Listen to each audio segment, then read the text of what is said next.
सागराने नाविका मनी संकट मोठे पेरले, वादळाने होडीस एकादश दिशांनी घेरले. शीड तुटले खिळ तुटले कथा काय या वल्हाची, नाविकासही फिकीर नव्हती पुढे राहिल्या पल्ल्याची. नशीब नव्हते पाठीशी नव्हता अनुभव गाठीशी, उभा ठाकला एकटाच युद्ध होते वादळाच्या वय वर्ष साठीशी. स्वबळी विश्वास मोठा त्याच तोड कर्तृत्वही,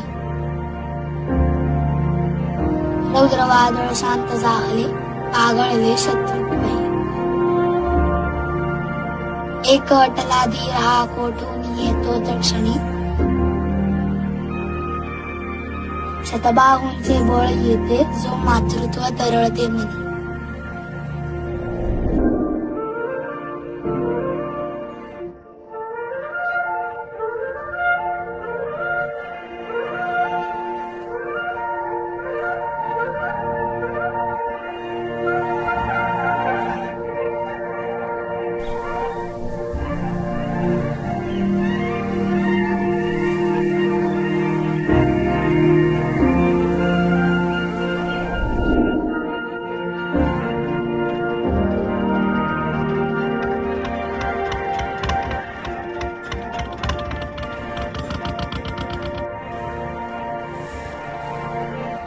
पहिले म्हणजे पप्पा आमचे आजोबा आहेत ना, ते पहिले अलिबागमध्ये राहायचे.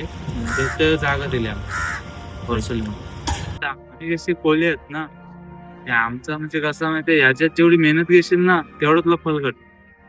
जेवढी मेहनत घेशील तेवढं फल भेटेल, आणि ह्याच्यात मेहनत जेवढी घेशील तेवढी कमी आहे. कोळी बांधवांचे जीवन हे समुद्राशी निगडीत आहे. हे जीवन जितके सोपे वाटते तितकंच ते जोखमीचे आणि धैर्याने परिपूर्ण आहे.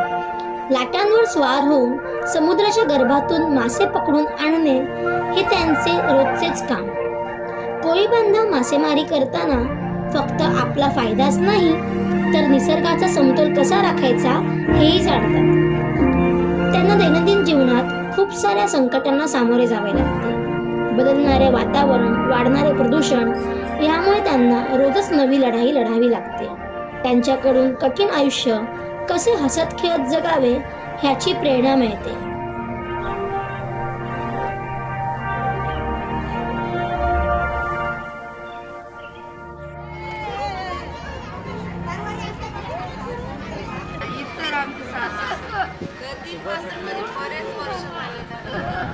मी लहान असल्यापासून करते आईच्या घरी.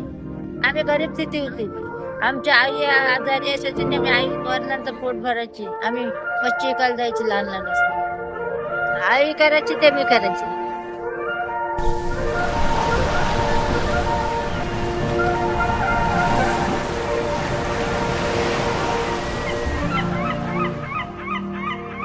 ज्या क्षणी नाव किनाऱ्याला लागते तेव्हापासून एका पाठोपाठ एक दुसरी कामे चालू होतात. बाजारात मासे येण्याआधी मासे नावेवरून उतरवणे, वेगळे करणे, लिलावाच्या जागी घेऊन जाणे इत्यादी. तिथूनच त्यांना विकतात, सुकवतात किंवा किरकोळ विक्रेत्याकडे दिले जातात आणि कोळी समाजाच्या जीवनाचे दर्शन घडवते.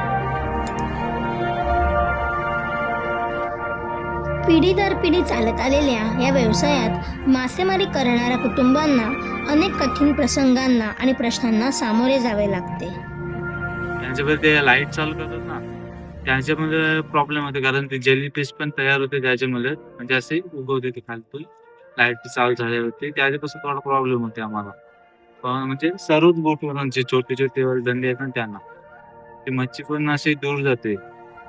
लाईट चालू होते ना त्यामुळे तर सर्व सोपंच होत चालतं. पण आता सरकारने पण ते नेटच्या लाईट आता बंद केल्या, त्यामुळे काय आता इश्यू येत नाही. कारण आता रेग्युलर पहिले जे वापरत होते ना तसं वापरून मिळतात. आता काय इश्यू नाही एवढं.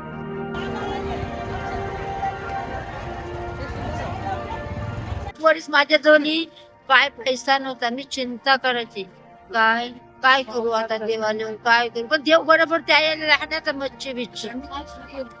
100 रुपयात जर अलबागा घेऊन आलीस ना, ते त्यांशीच पोरांना जुने पाने कपडे लोकांचे वापरलेले पण पहिले शिकायला येत, त्यांशीच न्यायचा. सगळं मान मोरीत वजन यायची 100 रुपयाचा. तांदूळ, भाकरीला पीठ, सगळं गोड तेल काय सगळं न्यायची. मी पहिले तुला आठवण देते, मी तसे काढलेत दिवस ते. आता जरी घरी बसलं ना तरी अलबागा येऊन 100 तरी खाते.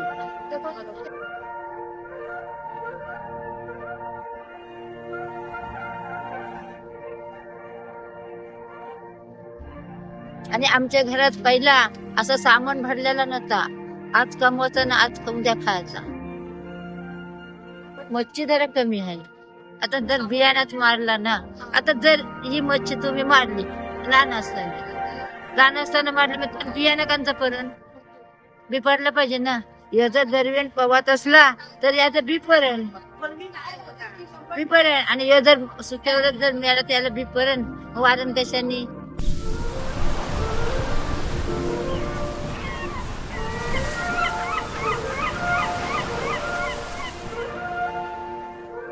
आजच्या काळाच्या बदलाला पण हा नाखवा सामोरा जातो आहे.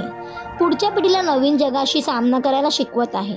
त्यासाठी काही जण पुढाकार घेऊन नवीन पिढीला या व्यवसायाचे शिक्षण देऊन प्रगतीची वाटचाल करत आहेत, तर काही कोळी बांधव उच्च शिक्षण घेऊन नवीन पायवाट चालत आहेत. पण ज्यांना उच्च शिक्षणापेक्षा पिढ्यानपिढ्या चालणारा व्यवसाय सांभाळणं महत्त्वाचं वाटतं, ते हा व्यवसाय सांभाळत या व्यवसायाला नवीन स्वरूप देऊ इच्छितात. ह्याचे उत्तम उदाहरण म्हणजे श्री गजानन गोंदले, ज्याने स्वतःहून या व्यवसायात पाऊल टाकले आहे. आणि आता त्यांची दुसरी पिढी म्हणजे ऋत्विक गोंदले हेही या व्यवसायाचा नवीन भविष्य ठरत आहेत. पण जर काही व्यवसायाकडे नवीन पिढीने दुर्लक्ष केले तर व्यवसाय मंदीकडे झुकू शकतो. पण हे खरंच होईल का? म्हणजे आता हाही तसंच चालू आहे.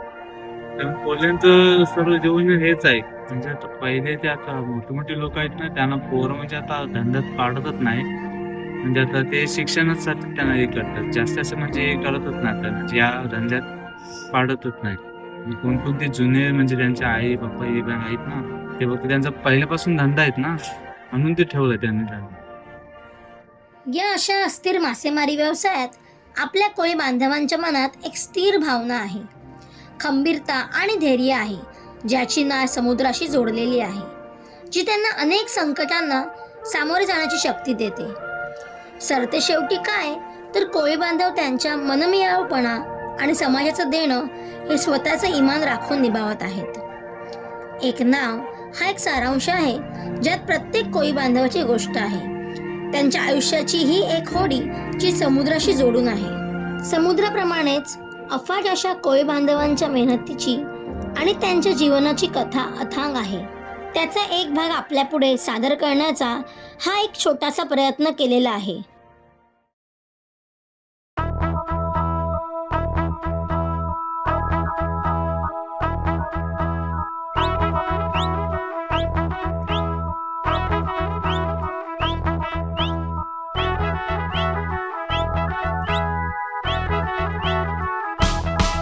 आगो पापलेटवाली होशील का माझी नवरी, माझे मनान भरलीस कौरी.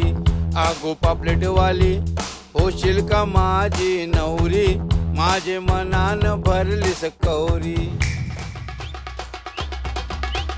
चांदीची जोडवी मासोली वाणी, फुलफुलतान झांजर पायामंदी, फुलफुलतान झांजर पायामंदी. उस्ताचे सँडल जोडीला चप्पल, आणि तुला मी बाटाची, आणि तुला मी बाटाची. माझे मनान भरलीस गौरी. आगो पापलेटवाली